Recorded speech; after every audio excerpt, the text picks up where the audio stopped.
When do we have a problem is the biggest problem. Are we in denial and won't accept the fact that there is a problem?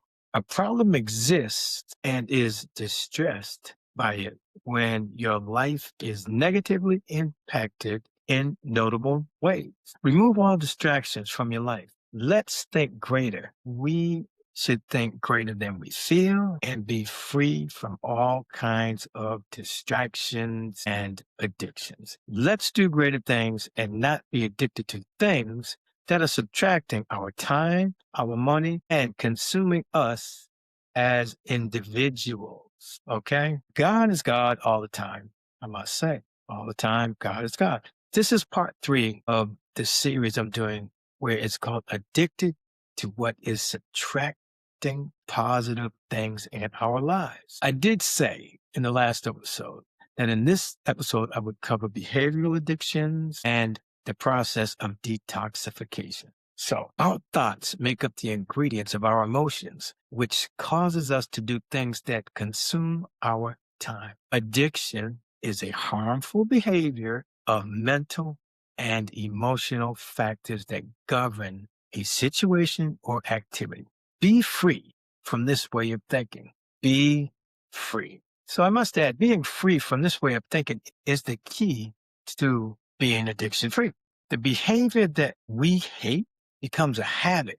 So let's stop these behaviors permanently. Now, behavioral addiction is meaningless repetition of a single activity or getting hung up on a simple activity that is done repeatedly. When a person gets caught up in repetitious thoughts or acts for hours, it's kind of like tweaking without a chemical substance. Tweaking without chemical substances, hung up on things like taking stuff apart, examining all the parts, and then just putting them all back together.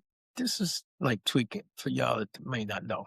Or maybe even doing something meaningless all day, like cleaning something or cleaning a place for long hours or all day. The consumer develops cravings or a craving for the desired activity that is consuming their time or money. A craving is when the consumer has an intense desire or urge for the thing. They are psychologically addicted to excessive time spent doing or obtaining the addicted activity or thing.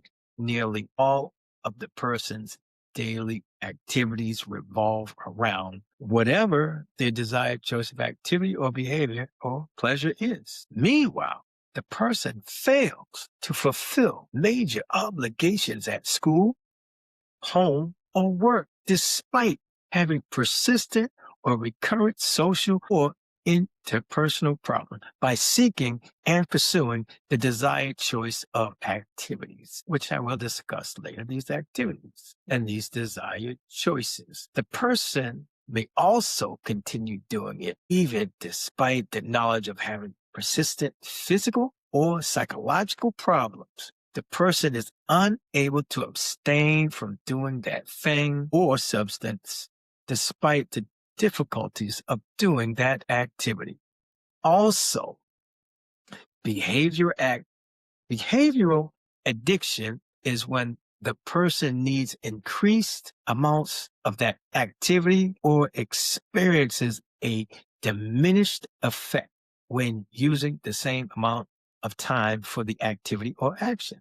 During this time of the activity, the dopamine levels are increased. Behavioral addictions are closely related to the placebo effect. Placebo means I shall please. Whatever they're giving you, this medicinal drug, this magic potion, they psychologically make you believe that this thing is going to work. And your mind processes that as it's going to work. This effect is most often likely to occur when a person's mental set is susceptible to suggestions. Like I just said, a mental set is a collection of psychological and environmental factors that influence a person's response to drugs or actions, or could be activity.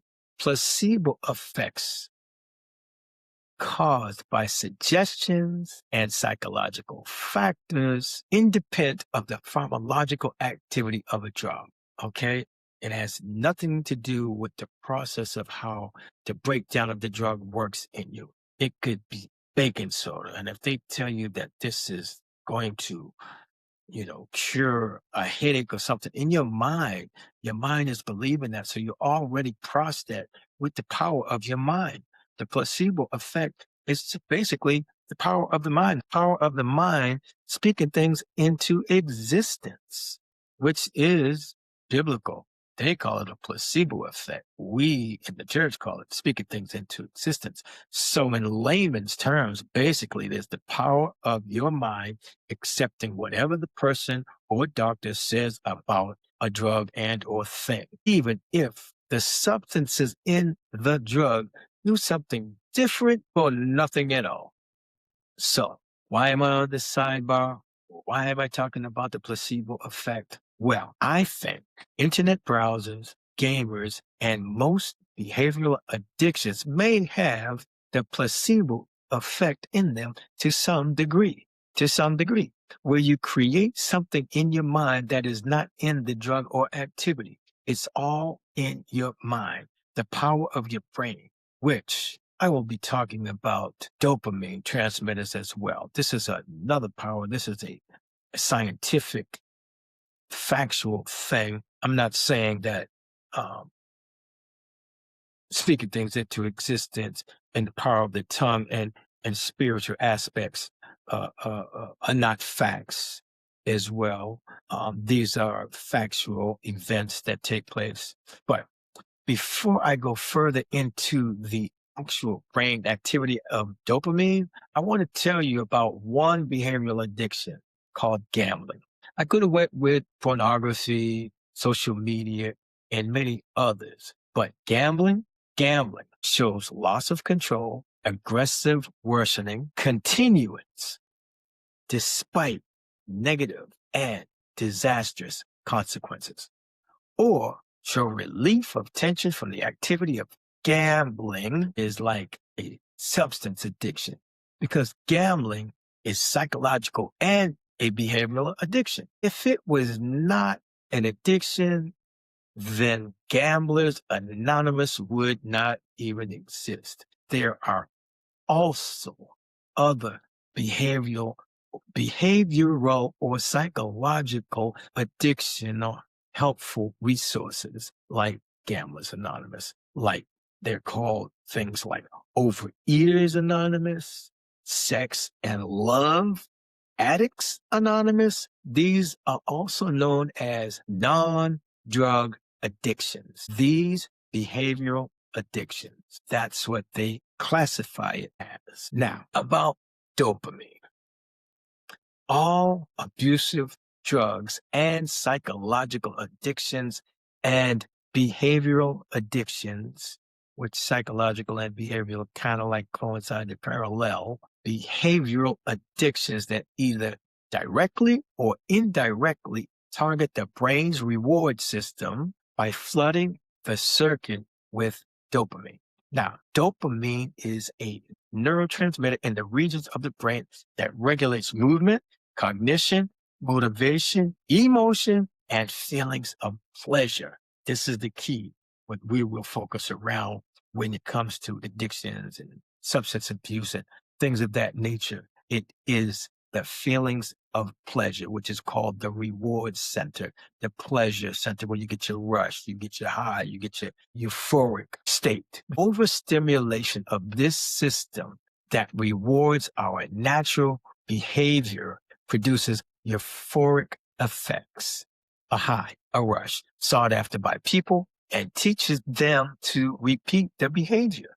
Because once you get this dopamine rush, once you get that feeling, you start to like it because it's pleasurable. That's why it's called the reward system, the pleasure system. That's why it's called that part of the brain. With this dopamine, it is a drug being naturally produced in your brain and chemically produced in our brain. One that we seek in many forms of pleasure, chocolate, sex, the list goes on. Since our body produces this drug or dope freely, people can't overload. People can overload it, not really overdosing in a phasal way, though the overload or overdoses produces things like desensitization from an overload of dopamine. This is a fact. You can be desensitized for people who are gamers who constantly seek that high by going to the highest level of the games of choice. Staying in that room for hours, people are consumed by that game and getting an abundance of dopamine or an overload, I should say. And this is not something I'm making up. This is something I've studied and learned. It does create desensitization. You can follow up on this on your own, look into it. And just a sidebar, I believe the word dope, like dope as in drugs, we used to call dope. That's what we used to call it when we was kids. Now dope is something good, tight, fat, fair, all that. But the word dope, as in the drug reference, I believe that word comes from the word dopamine. That's my take anyway.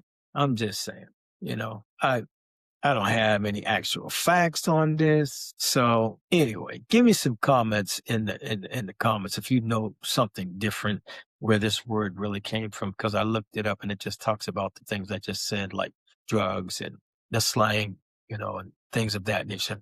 If you know the origin of the word dope, let me know in comments. And a few likes would be nice. And of course, subscribers, I can always use those. So again, let me know if you think the word dope comes from dopamine too. Like I said, in the comments. Peace be with you. Much love to you, and may God bless you all exceedingly abundantly above all that you can ask or think. And remember, God is God all the time, and all the time, God is God.